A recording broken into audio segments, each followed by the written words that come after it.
je vais vous partager un peu plus le profil intuitif empathique. Les empathiques sont des personnes qui ont un énorme cœur et qui ont une vibration particulière avec le monde qui les entoure. Elles ont cette empathie vis-à-vis des personnes, des proches, et ce lien avec l'unité qui est beaucoup plus fort. J'ai une de mes amies, Joanne, qui est dans ce profil empathique, et je l'ai rencontrée quand on a fait un stage chamanique avec Ojasvin et Waimania au Nouveau-Mexique, les chamans maoris, et c'était sain pour elle de se connecter à la nature, de se connecter aux arbres, de se connecter aux personnes, et d'être toujours attentif à ce que les personnes autour d'elle vivent.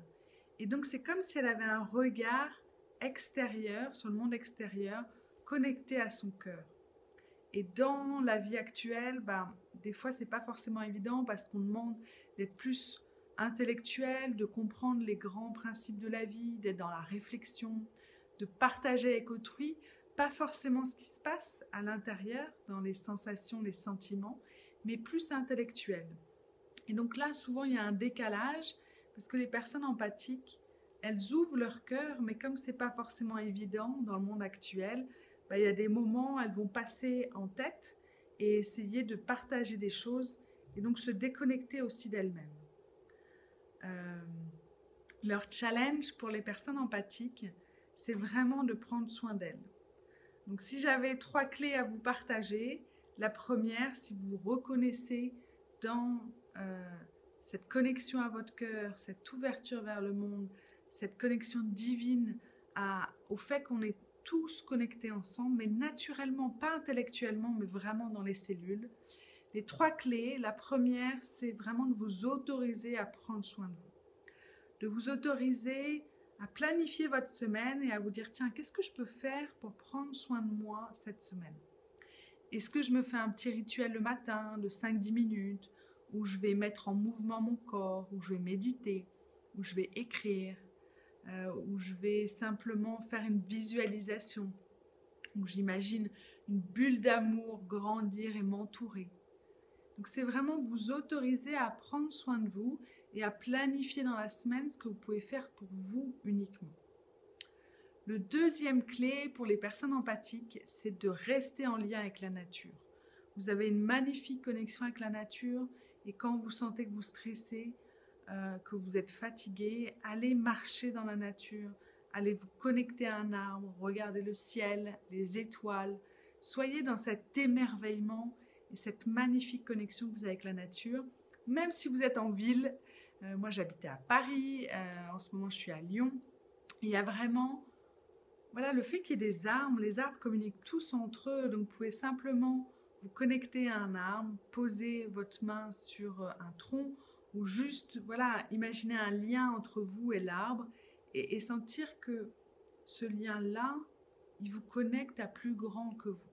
Vous n'êtes pas obligé de vous balader dans la forêt pour sentir le lien avec la nature et avec les arbres. Et vraiment... cette vibration va vous aider à vous ressourcer, à être dans cet émerveillement. Et le troisième, c'est vraiment de pouvoir, quand vous prenez des décisions, penser d'abord à vous et après aux autres. Quand vous voulez aider une personne, demandez-vous si vous avez assez d'énergie, si vous êtes assez en paix pour pouvoir contribuer au bien-être d'autrui. Moi, j'ai appris ça quand je me suis lancée en entrepreneuriat. J'ai lancé une formation en ligne qui s'appelait Ma mission de vie. Et de se lancer en tant qu'entrepreneur, ce n'est pas le même rythme, le même stress que quand on est salarié. Et j'ai eu 3-4 mois vraiment de questionnement, de doute, de stress. Et en fait, quand j'étais dans cet état-là, c'était impossible pour moi d'être inspirée pour faire mes exercices, mes méditations guidées, pour pouvoir accompagner autrui. Et j'ai vraiment mis 3-4 mois à faire l'expérience que dès que je commençais à stresser, à ne pas être en énergie, à être éloignée de moi-même, hop, je prenais soin de moi, j'allais au cinéma, je me promenais, j'appelais une amie, je méditais énormément. Et là, ça m'a aidé à me ressourcer. Donc quand je sens que je suis pleine de mon énergie, je peux contribuer au bien-être d'autrui. Et si ce n'est pas le cas, là c'est important pour moi de me recentrer sur moi-même, de me coucouner, de me faire du bien, d'aller dans la nature, de faire des pauses, pour pouvoir ensuite contribuer au bien-être d'autrui. Sinon, je sens que je m'épuise et au bout d'un moment, c'est comme si j'en veux à l'autre personne et je suis fatiguée et je sens que je peux envoyer des pics ou au contraire être très triste, avoir des larmes qui coulent. C'est juste parce que je ne me suis pas remplie de mon énergie et j'ai dépassé ma limite à prendre soin de l'autre.